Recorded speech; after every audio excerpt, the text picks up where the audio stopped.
మా హైడీకి ఎదిరింటి వాళ్ళ కుక్క అంటే బాగా ఇష్టం. రోజు వెళ్ళి వాళ్ళ గేట్ ముందు వెళ్ళి వాళ్ళ కుక్క ఏమో గేట్ లోపల ఉంటుంది. ఇదేమో వెళ్ళి రోజు దాంతో బయటికి రా ఆడుకుందాం ఆడుకుందాం అన్నట్టుగా చూస్తూ ఉంటుంది. అదేమో పాపం గేట్ల నుంచి మూత పెడతా చూస్తూ ఉంటుంది. అయితే రోజు వాళ్ళు వదిలితే బాగుండు అనుకుంటూ ఉండేదండి. ఇవాళ మరి ఈయన ఎలా అదే వచ్చిందో మరి వాళ్ళని అడిగాడో కానీ ఆ కుక్క అని పిలుస్తుంటే నేనేం వీధి కుక్కలు అప్పుడు దాకా చాలా కుక్కలు వచ్చి వెళ్తా ఉంటే వాటిని తోలుతాను నా కుక్కలు అనుకుని అమ్మో వద్దు తోలేసి అనుకుంటే వెళ్ళి చూస్తే ఈ కుక్క. ఇంకా హైడీకి ఆ కుక్క అంటే ఇష్టం కానేసి వదిలితే చూడండి ఎలా ఆడుకుంటున్నాయో. అయితే ఇంట్లోకి వెళ్ళినాయి. ఇంట్లోకి వెళ్తే మళ్ళీ అది బయట వాళ్ళ కుక్కగా ఎక్కడ పడితే అక్కడ పాసలు పోసిద్దేమో దానికి అలవాటు లేక అని ఇంక నేనేమో బయటికి వెళ్ళండి అనేసి బయటికి పంపించాను. బయటికి పంపిస్తే ఇంకా బయట కూడా అలా ఆడుకుంటూ ఉన్నాయి. అసలు ఎంతసేపు వదిలినా హైడీని అది పరుగులు తీయించి హైడీ బాగా అలసిపోయింది ఇవాళ. దానికి ఇంకా అది వెళ్ళిపోయినాక ఫుడ్ పెట్టాను. అసలు స్నానం చేయించా బాగా మురికి చేసుకున్నాయి అక్కడ కింద. ఇప్పుడు ఆడతాయి చూడండి అక్కడ అలా దొర్లుతాయి. ఆ బురదలో దొర్లి బాగా మురికి చేసుకున్నాయి రెండు కుక్కలు. వాళ్ళ కుక్క పేరేమో జాక్ అనమాట. అయితే రెండు బురద చేసుకొని ఇంకా వస్తే మా కుక్కకి స్నానం చేయించాను. హైడీకి స్నానం చేయించి ఫుడ్ పెడితే తినేసింది. అంటే అంత బాగా అది దాని ఓపిక అంతా అయిపోయేలాగా పరుగులు తీయించింది ఆ జాకు. ఎదిరింటి వాళ్ళు కూడా శుభ్రంగా స్నానం చేయించినట్టున్నారు. మళ్ళీ రెండోసారి వచ్చింది. ఎదుగుండి బయట వీధి కుక్కలు వచ్చినాయి. అయితే ఈ వీధి కుక్కలు నేను రాకుండా గేట్ వేసాను. ఆ వీధి కుక్కలు పాపం అలా చూస్తున్నాయి అవి కూడా ఆడుకోవాలని. కానీ వాటికి వ్యాక్సిన్లు వేయించరుగా. ఈ కుక్కతో మళ్ళీ ఆడుకుంటుంటే మనకి ఆ గోర్లు అవి పళ్ళు మనకు పాయిజన్ అయ్యిద్ది. అందుకని ఇంకా గేట్ వేసాను. ఆ కుక్కల్ని ఎంత తోలుతున్నా మా హైడీ కోసం వచ్చేస్తున్నాయి. అంటే ఇది ఆడదు కదా, అన్ని కుక్కలు దీనికోసం జత చేయడానికి వచ్చేస్తున్నాయి. అసలు ఇంకా ఈ జాకు పరుగులు తీయించి మురికి తీస్తుంది. ఆ జాకుని పంపించేసి స్నానం చేయించి అబ్బో ఎంత చాకిరో. ఇంకా ఆడుకుంటుందిలే అనేసి వదిలినందుకు అమ్మో ఇవాళంతా నాకు రెస్ట్ లేకుండా దాన్ని స్నానం చేయించి ఫుడ్ పెట్టి వాళ్ళ కుక్కని తీసుకెళ్ళి మళ్ళీ వాళ్ళ గేటు దగ్గర వదిలి కిందకి పైకి ఆ మెట్లు ఎక్కి దిగి నాకు కాళ్ళు నొప్పులు వచ్చేసినాయి. అసలు బాగా హుషారుగా ఆడుకున్నాయి రెండు. వాళ్ళదే ముందు వాళ్ళు ఎప్పుడో తెచ్చుకున్నారు ఆ కుక్క కరోనాకు ముందు టైంలో. వాళ్ళ ఆయనకి బాగా ఇష్టం ఆ కుక్క అంటే. అప్పుడు బుడ్డి పిల్ల. కరోనా వల్ల ఆయన చనిపోయారు. ఆ కుక్క వాళ్ళని ఇంకా వాళ్ళే చూసుకున్నారు ఇంట్లో వాళ్ళు. వాళ్ళ అబ్బాయి ఉండేవాడు. వాళ్ళ అబ్బాయి వేరే స్టేట్స్కి వెళ్ళి చదువుకున్నాడంట. వాళ్ళ అబ్బాయి దీన్ని అటు ఇటు తిప్పేవాడు. ఇంకా వదిలినట్టుంది ఆడుకుంటుందిలే అని. అసలు దాన్ని బయటికి అక్కడికి వదలరు వాళ్ళు బాగా చూసుకుంటారు. దీన్ని చాలాసార్లు హైడీకి పెడిగ్రీ కూడా ఇచ్చారు. అప్పుడు హైడీ ఏమో తినట్లేదు కానీ నేనేమో స్ట్రీట్ డాగ్స్కి అదే వీధి కుక్కలకి పెట్టేశాను అనమాట.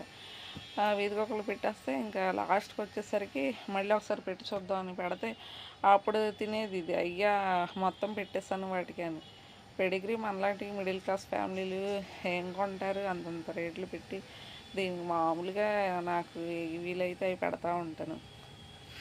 అయినా ఒక్కసారి అనిపించిద్ది ఆ పెడిగ్రీలు అవన్నీ అసలు నిజమేనా, ఏదో వ్యాపారం కోసం లాభాల కోసం వీటికి పాపం నోరు లేని జీవులకి ఏదేదో తయారు చేసి అమ్ముతున్నారా ఏంటి అని అనిపించింది నాకు. ఈ వాళ్ళ కుక్క పమేరియన్ బాగా కనబడుతుంది. మాది అచ్చంగా పమేరియన్ కానట్టు ఉంటుంది కానీ వాళ్ళది బాగా బుడ్డిది. మాది బుడ్డిదే కానీ దాని మీద కొద్దిగా హైటే. అబ్బో హెయిర్ అయితే ఎంత లాస్ అవుతూ ఉంటుందో హైడీది. ఇంట్లో అసలు వాటర్ తాగుతున్నా ఒక్కసారి అబ్బో దీంట్లో పడిందా ఏంటి అన్నట్టుగా అనిపిస్తూ ఉంటుంది. ఏ బట్టలు ఏ పక్కలు అన్నీ దులుపుతున్న హైడీకి బాగా హెయిర్ లాస్ అవుతూ హెయిర్ ఫాల్ ఎక్కువ వీటికి పమేరియన్స్కి. నేను లేబర్డార్ అన్నా తీసుకోవాల్సింది కానీ అప్పట్లో ఇదే అన్నిటికన్నా ప్రైజ్లెస్, అదే ప్రైజ్ కొద్దిగా తక్కువ అనేసి ఇంకా దీన్ని తీసుకున్నాను. అప్పుడు నేను ఆడది ఎందుకు మగది తీసుకోవాల్సింది అన్నారు అందరూ. సరే ఇచ్చేస్తానని షాప్ ఆయన అడిగితే తీసుకొచ్చిన వెంటనే 2 రోజు ఆయనేమో ఎక్కడన్నా వదిలేయమన్నాడు. ఒక్కరోజుకే దాని మీద ప్రేమతో నేను అమ్మ అది ఎలా వదిలేస్తామండి అని అన్నాను. మీరు తీసుకోండి, డబ్బులు ఇవ్వద్దులే, తీసుకోండి, డబ్బులు కూడా ఇవ్వక్కర్లేదు అని అన్నా సరే తీసుకోలేదు. నాకేమో తెలియక ఆడదని అవన్నీ నేను తెలియక తెచ్చుకున్నా. దీనికేమో పిల్లలు పుట్టకుండా కాపలా కాస్తుంటే సర్లే అలాగో ఆడుకోవడానికి ఇష్టపడుతుంది అనేసి నేను తీసుకొచ్చి వదిలితే ఆడుకొని ఇంకా 2 తెగ అలసిపోయినాయి ఇవాళ. మళ్ళీ రెండోసారి కూడా వచ్చింది. నేను మళ్ళీ ఇంకా స్నానాలు చేయించుకుంటా, ఇప్పటికే ఆల్రెడీ చేయించాను కానేసి మా హైడీని లోపల పెట్టేసి గడేసి దీన్ని కిందకి తీసుకెళ్ళి వదిలితే మళ్ళీ 2 సార్లు అలాగే వర్క్ చేస్తూ ఉంది. మెట్లెక్కి వచ్చేస్తుంది. వాళ్ళ గేటు దగ్గరికి వెళ్ళి లోపలికంటే ఏమో అరుస్తుంది. బాగా అది ఇష్టపడుతుంది హైడీని. హైడీ అందరితో కలిసిపోయిద్ది, అన్ని కుక్కలతో. ఈ జాక్ని వీళ్ళ కుక్కని వీధి కుక్కలు అస్సలు బాగా కొరికేసేలా పరుగులు తీస్తాయి. హైడీని అలా పరుగులు తీయించవు, ఇష్టపడతాయి అన్ని కుక్కలు. ఇది కూడా దూరం నుంచి చూసి ఇలాగా భయంగా బిక్కుమని కూర్చుంటుంది. అంటే ఎప్పుడు నేను అసలు రోడ్డు దాటి అక్కడికి తీసుకెళ్ళనుగా కుక్కల్ని చూడంగానే పాప ఇది బిక్కుమని అలాగా మోకాళ్ళ మీద కూర్చున్నట్టు కూర్చుంటుంది. కానీ వీధి కుక్కలు ఆ వీధి కుక్కలు గవర్నమెంట్ ఏదన్నా దీంతో ఆడినప్పుడు వాటి పాయిజన్ అది దీనికి వచ్చి అంటే ఈ వ్యాక్సిన్లు వేయించుకోక ఎంత భయంగా చూడాల్సి వస్తుందో. ఐడీని నేను ఎక్కడికి తీసుకెళ్లకుండా నేనే ఎక్కడికి వెళ్ళలేకపోతున్నాను.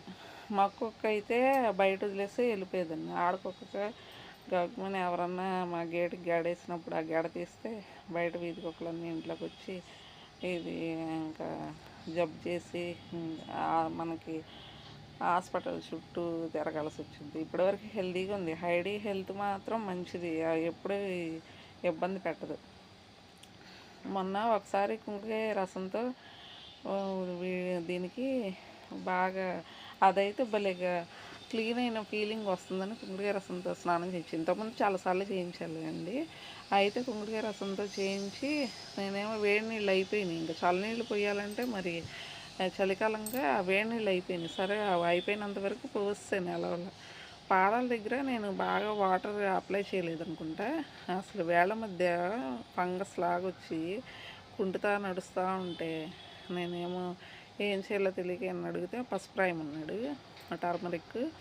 అయితే ఆ పసుపు రాస్తుంటే అసలు కాళ్ళని ముట్టుకొని ఇవ్వట్లా, నన్ను అయితే గట్టిగా పట్టి కొరికే పోయింది. ఇంకా నేను చెప్తే మూతికి చెక్కం కట్టు అని అన్నారు. చెక్కం కడితే అదేమో మూతికి చెక్కం కట్టి ఏనా పట్టుకొని అలాగా 2 ట్రిప్పులు అలాగ పసుపు రాస్తే కొద్దిగా అలా నడుస్తుంది. వేళ్ళ మధ్య మురికి అలా ఫామ్ అయిపోయి కూడా వీటికి తర్వాత ఇబ్బంది అవుతాయి. భలే హైడీని ఆడుకుంటుంది అనేసి నేను వదిలితే బాగా బురద చేసుకొని స్నానం చేయించుకొని చక్కగా ఫ్రెష్గా పడుకుంటుంది. ఇంకా జాకు దీనిది ఆటలు అలాగ చూడడానికి బాగుంటుందిలే అనేసి ఇవాళ వీడియో చేశాను. దీనివల్ల నాకు వంట ఇల్లు అన్నీ పనులన్నీ ఆగిపోయినాయి ఈ వీడియో తీసుకుంటూ కూర్చునేసరికి. రోజు అందుకనే నేను వీడియోలు కూడా తీయడం మానేసాయి మధ్య.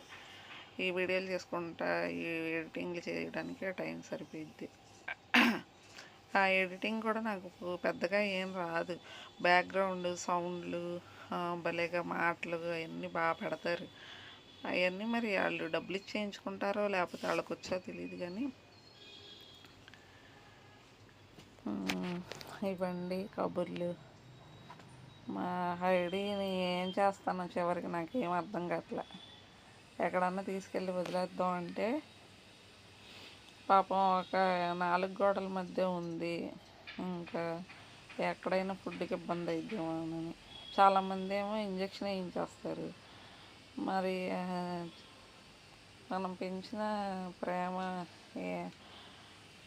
అసలు మనుషుల్ని చూస్తే భయపడిపోయి వచ్చొచ్చి దాక్కుంటుంది.